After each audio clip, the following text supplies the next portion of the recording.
Mon nom est Pierre Van der Gunst, je suis professeur à l'École polytechnique fédérale de Lausanne et puis accessoirement je suis aussi vice-président de l'EPFL en charge de l'éducation.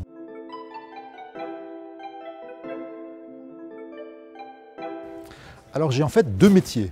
Je suis vice-président de l'École polytechnique fédérale de Lausanne en charge de l'éducation. Ce métier consiste à ce que les cours se donnent bien, que les étudiants aient accès à des matières qui les intéressent et que les enseignants sur le campus aient tout à disposition pour pouvoir exercer leur métier dans les meilleures conditions possibles. Mon second métier, c'est chercheur, c'est-à-dire que je me pose des questions sur une discipline qui consiste à essayer d'apprendre aux ordinateurs à réfléchir.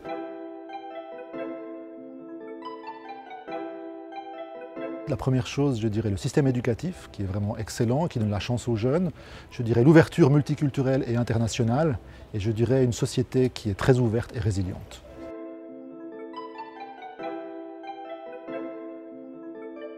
Croire en la Suisse, pour moi, ça veut dire être capable de se projeter dans l'avenir de ce pays, en mesurer les défis, mais en même temps avoir une bonne certitude qu'on va pouvoir résoudre ces défis, que la société suisse est bien préparée ou qu'elle se prépare bien à son avenir. Et donc croire en la Suisse, c'est ça, c'est croire en sa capacité à penser l'avenir, mais aussi à faire face à des défis auxquels on n'a pas pensé.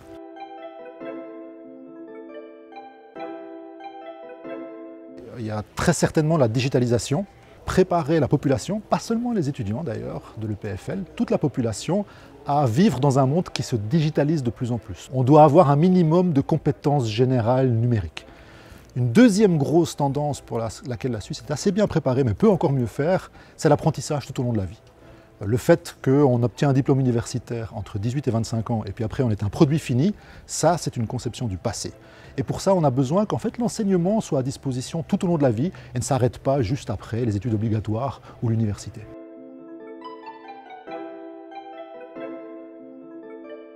Étrangement, j'inviterai le sportif Roger Federer. Alors pour plusieurs raisons, d'abord parce que c'est un sportif de haut niveau, donc il est parvenu vraiment à l'excellence, c'est intéressant, mais aussi peut-être surtout pour savoir comment, alors qu'une carrière sportive s'arrête généralement dans la trentaine, il a réussi à continuer à ce degré d'excellence bien après, comment il a réussi à toujours se remettre en question et quel message il apporterait à nos étudiants pour qu'eux également comprennent qu'il faut continuer à se remettre en question toute sa vie, qu'il faut continuer à progresser, qu'il faut chercher les défis et continuer à apprendre.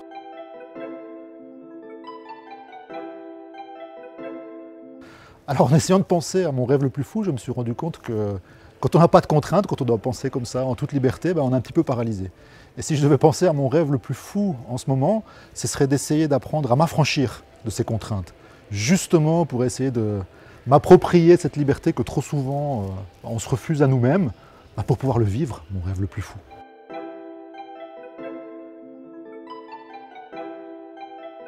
Alors ma question serait, dans cette situation dans laquelle on se trouve aujourd'hui, comment l'éducation peut nous aider à protéger le climat de manière la plus efficace et la plus rapide possible? Eh oui, une question profonde, comment est-ce qu'on peut utiliser l'éducation pour aider à résoudre la crise climatique en un certain sens?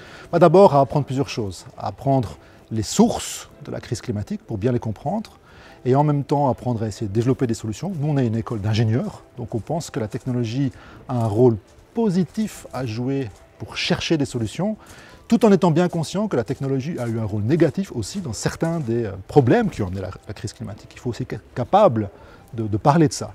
Et puis une deuxième chose, c'est simplement d'essayer avec la communauté étudiante de développer une attitude exemplaire, voir comment on peut faire tourner une société comme le PFL. C'est un campus de 16 000 personnes, il y a 12 000 étudiants, 4 000 staffs, donc c'est une petite ville. Comment est-ce qu'on peut gérer cette ville avec un objectif de la rendre avec une empreinte climatique la plus faible possible et montrer qu'effectivement il existe des solutions comportementales, technologiques pour traverser et puis sortir de cette crise climatique.